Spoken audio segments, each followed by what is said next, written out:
I'm Dr. Michelle Plaster, and you're listening to Between Two White Coats, a podcast where we dig into key issues surrounding health and wellness. I'm a family medicine doctor, and my co-host, Amber Foster, is a family medicine nurse practitioner. In our combined 30 years in medicine, we've seen a lot. We're discussing some of our biggest questions, obstacles, and patient-centered advice in hopes of educating you and keeping you informed. Make sure you hit subscribe so you don't miss an episode. If you have found this podcast helpful, give us a 5-star rating and review. This helps other people find our podcast. And make sure you share it with your friends. Thank you for your time. We look forward to serving you. It is an honor and a privilege to have Dr. Kathleen Jeffrey with us today while we talk about topics related to breast cancer. I'm going to let everyone know why we are so thrilled you're here by going through a little bit of your history and your accomplishments. Dr. Jeffrey is the first female board-certified breast health surgeon in the Athens area, where she sees patients at St. Mary's Breast Health Center. She came here from Greenwood, South Carolina, and prior to that, we have something in common that I found when I was digging through your past information. You are a graduate of Ohio State University. Oh, yeah. Go Buckeyes. Go Buckeyes. I grew Especially up this season. Yes. I grew up in Dayton, Ohio. Did you really? And there Oh will my be gosh, plenty of amazing. Buckeyes listening to us because I make all my high school friends listen to the podcast. Oh, so, yeah. That's awesome. yes. I did not know that. Yeah. So we That's both really have some neat. Buckeye roots. Yep. And so Dr. Jeffrey went to Ohio State for both her bachelor's and med school, and then found her way to Georgia from there, correct? That's Where right. you were at residency at Medical College of Georgia. Mhm. And then did some work over in South Carolina, and Yep. then found your way back to Athens area. Lucky for us. Among some of your accomplishments, you spearheaded the development of the high-risk breast clinic and breast center at Self Regional Hospital. You have received the Medical College of Georgia's Golden Apple Faculty Teaching Award. It's one thing to know things. It's another to be able to teach it. That's so true. that is remarkable. And you're a member of the American Society of Breast Surgeons within the American College of Surgeons. And super accomplished, but more importantly, a super compassionate doctor that you. I never hesitate to send my patients to.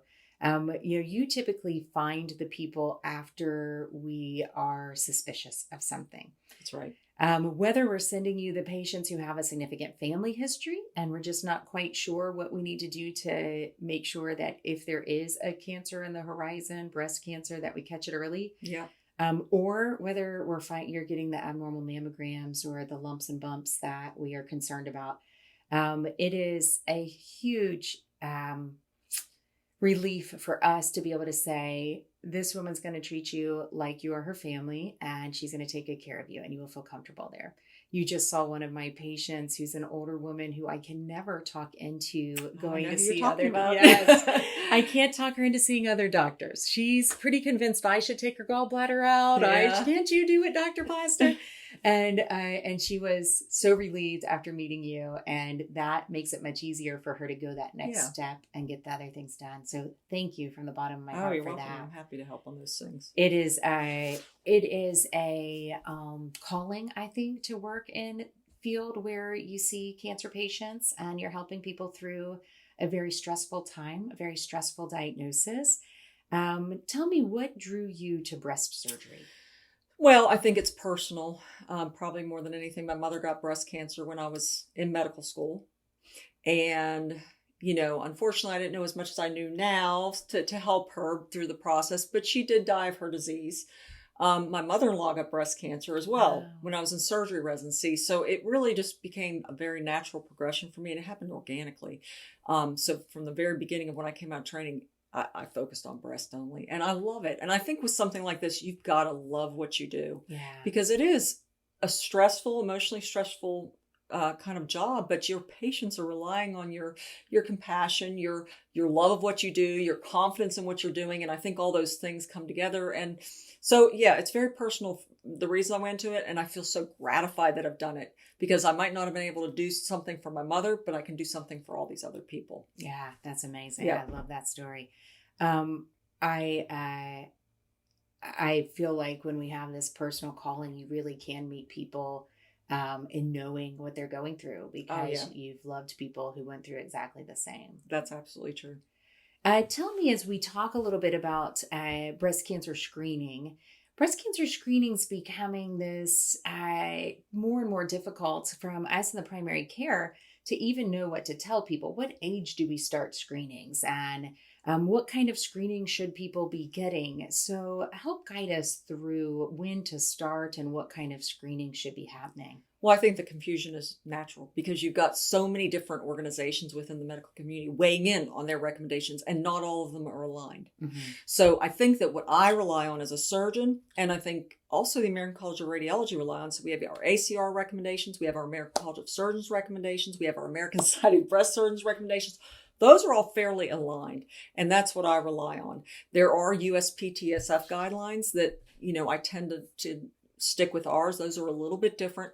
What I tell people is if they have a family history of breast cancer, they could maybe get their first screening mammogram at 35 and then start annual or every other year at 40 to 50, but definitely every year after 50. Now, one interesting question I got before when I was doing a talk to a group is, when do I stop? Because a lot of people say, I'm 85. Do I keep having mammograms? This is a little tougher because the recommendation is at least from the American Society of Breast Surgeons, and that's a lot of what I will say today is where I come from, is say if your life expectancy is less than 5 years, you probably don't need to be getting mammograms anymore. But now that's crystal ball science a little bit, because how do you know? But I think the bottom line is if you've got a lot of comorbidities, you've got an elderly patient, then getting mammograms is really low on the list of priorities for them. So I think that's one thing to take into consideration. Now, it gets a little more nebulous when you start talking about adding other kinds of tests like MRI. So that's a whole different segment of the population because you have high-risk patients that don't fall into this standard mammogram recommendation. Before we jump into the high risk or people with significant family histories where we're going to modify the recommendations, that person who is, we'll say, normal risk and starting, maybe gets a baseline at 35, but starting 40 to 50 every year or every 2 years. And this is where I sit in the same seat. It depends on who you're looking at, who's making the recommendation. Right.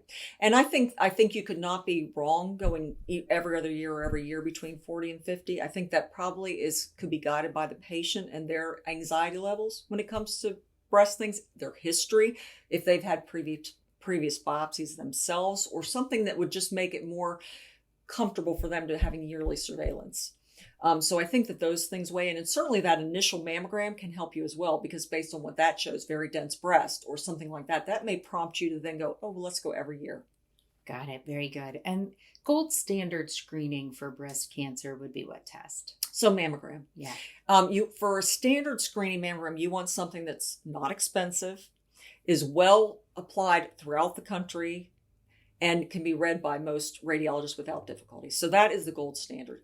People always ask about MRIs, but those are not the gold standard. They're good tests, but they're expensive. So you have to get something as a screening tool that's easy, accessible, and not very expensive.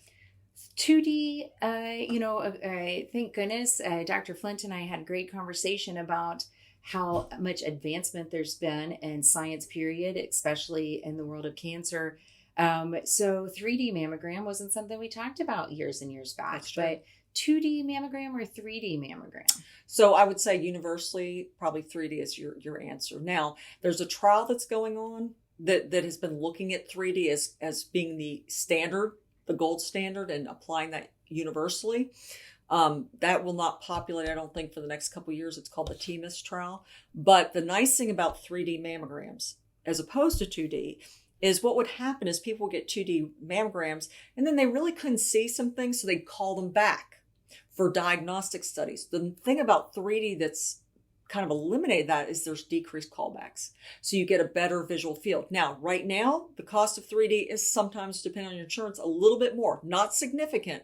So many times when you go somewhere, they may say, do you want 3D? They'll give you the option because it is a slightly higher cost. Again, slightly higher. Many insurance companies have jumped on board, and that's they're just paying for that because they know it is a better survey for those patients. Yeah. And so I think 3D is really I lean that way with my patients as well. And I will often tell patients, it may cost you an amount of money up front and from what I hear, it's maybe $50, maybe $50 to $70, not very yeah. expensive. But if you get a call back, if you have dense breast tissue and you get a call back, that's not necessarily considered your screening test. No. Now that's a diagnostic test. Now and you're going to pay more for that. You even more than that $50 Exactly. to $70. So Exactly. it may be worth that upfront money. And the one thing I'll tell you about that, and I don't mean to interrupt you, but go right a ahead. lot of people think, it hurts more, it's more X-ray. It's about a 4-second difference on some of the machines. So that's how much more time you're in the machine, because there was some concern that, there's longer X-ray exposure and things. No. Okay. That's really shown to be not significant. Good. Now you actually look at mammograms. I look at mammogram reports. Tell me the difference between a 2D and a 3D. Well, 3D is really just getting more images throughout there, and they do tomosynthesis, so they get a different kind of read through it. So you get more images. You don't just have the static 2 images in the MLO and the lateral positions and the CC positions. Okay. So you really have just multiple images through it and different techniques as well.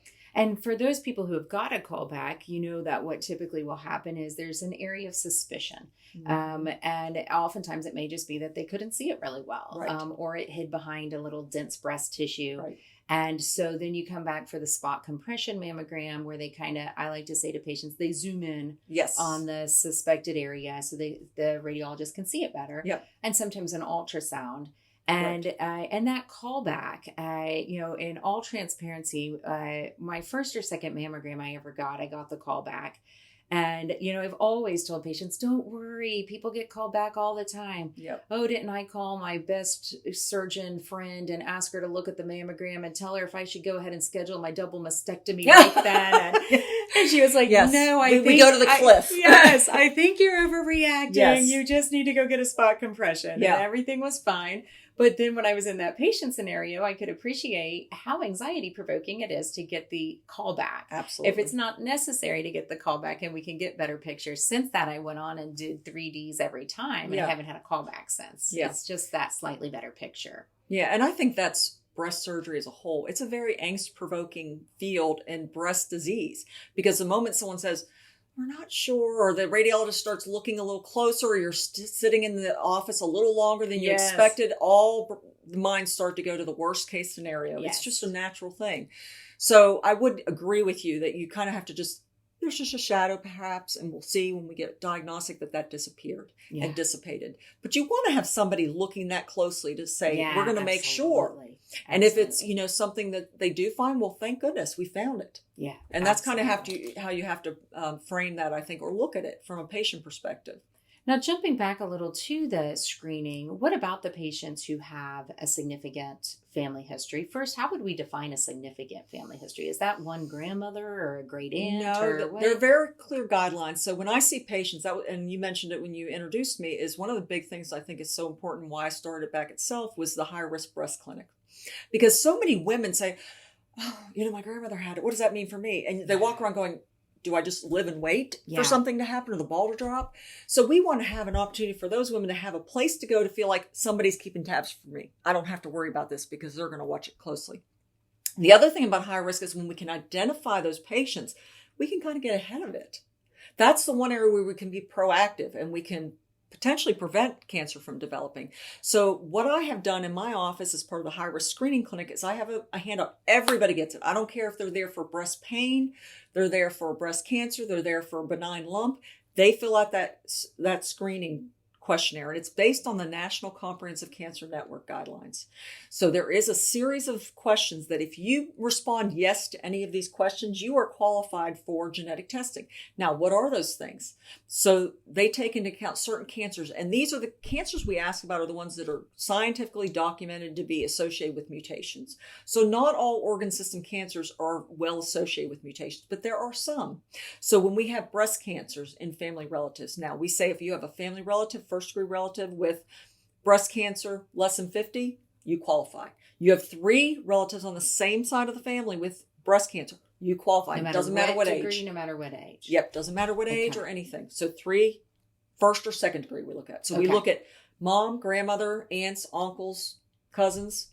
We don't go to great aunts and great Got it. grandmothers and things First like or that. second So first degree and of second any degree. age, Right. there would be 3. If you have Got any it. ovarian cancer, you qualify. Any pancreatic cancer, you qualify. Any colon cancer under 50, you qualify. Same thing with uterine or cervical cancer. Prostate cancer, high grade. And we talk about Gleason scores. Many patients don't know what that is, but usually you can ask them, did your relative die of prostate cancer? Then you can kind of assume that's a high grade. Any of those things, Ashkenazi Jewish descent, yes, you qualify for genetic testing. In those scenarios, we then have the patient talk to a genetic counselor. If they choose after that to provide a sample, we get a sample and we send it off and do a standard 35 gene panels. There are other gene panels. I know you've talked about that previously, but there are other different gene panels. But this 35 gene panel we use is, to me, the most scientifically documented group of genes that we can really make some guidance decisions on. Perfect. Yeah. And then based on that allows you to know if you're going to change the recommendations Correct. for typical screenings. Correct. So one of the things that can come from that testing is when you get your test results, you can have any number of mutations. You can have one mutation that might put you in an increased risk for breast cancer, but might not be just high enough to say, well, you need to have your breast off prophylactically. But it tells you you're at a higher risk. You may be at a 25 or 35% risk over your lifetime. We usually calculate that to age 85, but over your lifetime. And if you're in that risk category, we may not say you need to have your breast off, but guess what? We might want to add MRIs into the mix to really be surveying that breast much more closely than we would the average person. And one other thing I would mention too on mammograms, and particularly at St. Mary's when we do mammograms, you always get a score on your mammogram. If you look at your report, you look at the top, it'll say she has a lifetime risk score, or Tyrer-Cuzick score, we call it, or IBIS score. There's other ones called BRCA-Pro, and it tells you your score. And they'll say at the bottom, you're at increased risk. If you're at increased risk, a lot of times I see those patients and we make a surveillance plan. They may not have a genetic mutation, but based on all their history, when they had started their first periods, how many pregnancies they've had, breastfeeding, use of hormones, and family history all go into play for that calculation. And then they may be at increased risk despite no mutation. And then we would change their surveillance based on that. And is that a person that instead of just seeing the primary care and getting hopefully getting the mammogram referral annually or every 2 years, they might follow at your center and absolutely have different recommendations with people who specialize in breast cancers, geneticists, and surgical breast surgeons to be able to say, let's really specialize in and make sure we're customizing a different surveillance plan for you. Absolutely. That is what we want to see in our high-risk clinic. Not just mutations, but people with high risk based on calculated models.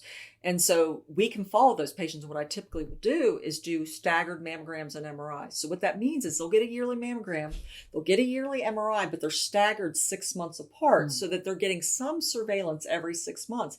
And then I'll follow them every year after their MRI, just to give them that clinical exam, the close radiologic surveillance, and then we're really just staying on top. And I think there are a lot of people that have a lot of comfort knowing, okay, we're being on top of this. We're not going to let any stone go unturned. Yes. And absolutely. so I think, and I just had someone probably a month ago, we were on that surveillance plan, no lumps, no masses, nothing, clinically, found a cancer very early.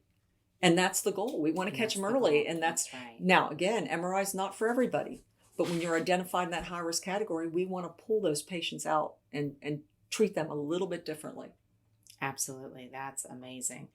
What about the lumps and bumps that people find? Not everybody gets mammograms. Maybe people are not of age to start getting recommended, or there may be males that aren't being screened and breast cancer is less frequent there, but still possible. So someone finds a lump or a bump. What would your recommendation be for that person? So age plays in quite a bit. Obviously, we're not mammogramming 15-year-olds. We're not mammogramming 20-year-olds. And the reason is because their breasts are so dense that you're not going to get a really good reading. And recommendations for mammograms are pretty sparse under the age of 30 because of that density. But you do have other tools. You can do ultrasounds. You can do MRIs for some younger women. But for my patients, let's say they're very young women, and I get quite a few of them because young girls get what's called fibrinomas. They're benign tumors, but they show up with these lumps and girls panic because they tell mom, I've got this lump. Everybody gets nervous. Just like you said, it's an anxiety provoking thing. So what I'll do is I'll see my office. And a lot of times I'll just ultrasound them right there and tell them what it looks like. So it might be a cyst, which is easy. I can aspirate a cyst right in the office, and then it goes away and everybody's happy. Lump you know? on. Yep. If there's anything concerning when I aspirate the cyst, I could send that off and have it evaluated. I can biopsy a fibroadenoma in the office.